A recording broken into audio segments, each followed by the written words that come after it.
কালবৈশাখীর সেই বিকেলটার কথা মনে পড়লে আজও বুকের ভেতর কেমন একটা কেঁপে ওঠা লাগে, যেন গরম দুপুরের পর হঠাৎ অজানা কিছুর অপেক্ষা।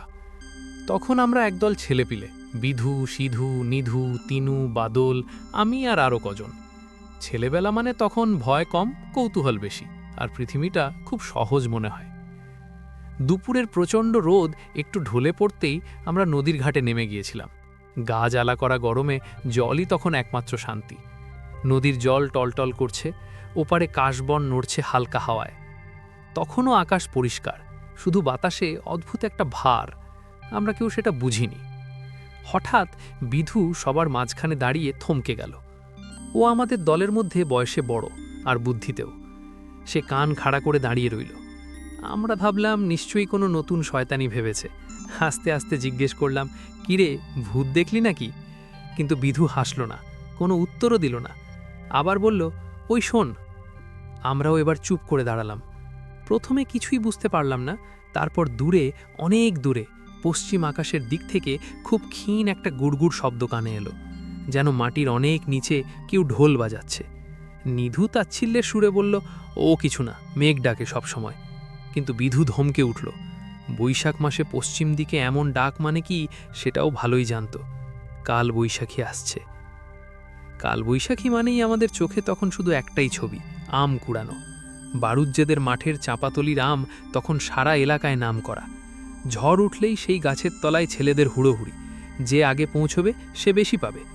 যদিও তখনও আকাশে রোদ, তবু বিধু বলল সে এখনই যাবে, যার ইচ্ছে সে যেতে পারে। আমাদের সন্দেহ তখনও পুরো কাটেনি।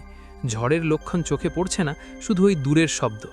তবু বিধুর ওপর আমাদের অদ্ভুত ভরসা ছিল। শেষমেশ সবাই ওর পেছনে রওনা হলাম। কিছু দূর যেতেই বুঝলাম বিধু ভুল করেনি। হঠাৎ আকাশের রং বদলে গেল। পশ্চিম দিক থেকে কালো মেঘের দল ছুটে আসছে। বাতাস ঝাঁপিয়ে পড়ল, বড় বড় গাছ দুলে উঠল, ধুলো উঠতে লাগল।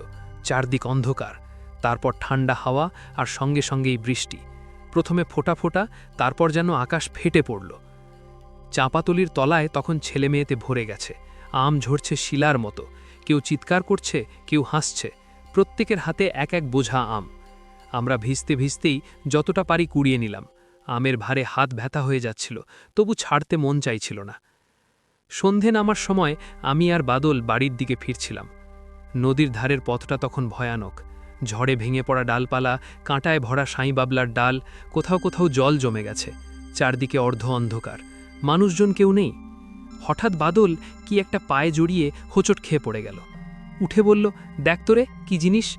আমি হাতে তুলে দেখি একটা টিনের বাক্স, চাবি লাগানো, ভারী, ডবল টিনের ক্যাশ বাক্স। গ্রামে এমন বাক্সে লোকজন টাকা আর গহেনা রাখে। বাদলের চোখ চকচক করে উঠল। সে বলল, এর মধ্যে কি আছে ভাবতে পারছিস? সন্দেশ, নতুন জামা, কত কিছুর ছবি ওর চোখে। আমি চুপ করেছিলাম। তালা ভাঙার কথা উঠল। ইট এনে এক্ষুনি ভেঙে ফেলবে, এই প্রস্তাবও এলো। কিন্তু আমার বুকের ভেতর কেমন একটা বাধা লাগছিল। তালা ভাঙা মানেই চুরি, হয়তো কোনো গরিব লোকের সারা জীবনের সঞ্চয়। আজ রাতে সে নিশ্চয়ই অস্থির হয়ে আছে। এই ভাবনাটা মাথা থেকে যাচ্ছিল না। শেষমেশ আমি বললাম, ফেরত দেব। বাদল প্রথমে চমকে গেল, তারপর ধীরে ধীরে ওর মনও বদলে গেল।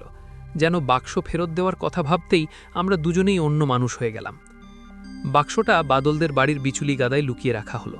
সেই রাতেই দলের গোপন মিটিং বসল ভাঙা নাটমন্দিরের কোণে। বাইরে বর্ষার হাওয়া, ব্যাঙ ডাকছে, চাঁপা ফুলের গন্ধ ভেসে আসছে। বিধু সর্দার হিসেবে সিদ্ধান্ত দিল বাক্স ফেরত দিতেই হবে। কিন্তু মালিক খুঁজব কিভাবে? কেউ মিথ্যে দাবিও করতে পারে। অনেক তর্ক বিতর্কের পর বিধুর মাথায় বুদ্ধি এলো। কাগজে লেখা হবে, আমরা একটা বাক্স কুড়িয়ে পেয়েছি, যার বাক্স সে রায়বাড়িতে খোঁজ করুন। নামও লেখা হলো আমাদের সবার। দিন কেটে গেল, কেউ এলো না। একজন রোগা লোক এলো, কিন্তু তার কথায় মিল নেই। আরেকজন এলো, সেও নয়। তারপর বর্ষা নামল ভয়ঙ্কর। নদীতে বন্যা, ঘর বাড়ি গাছ গরু ভেসে যেতে দেখলাম।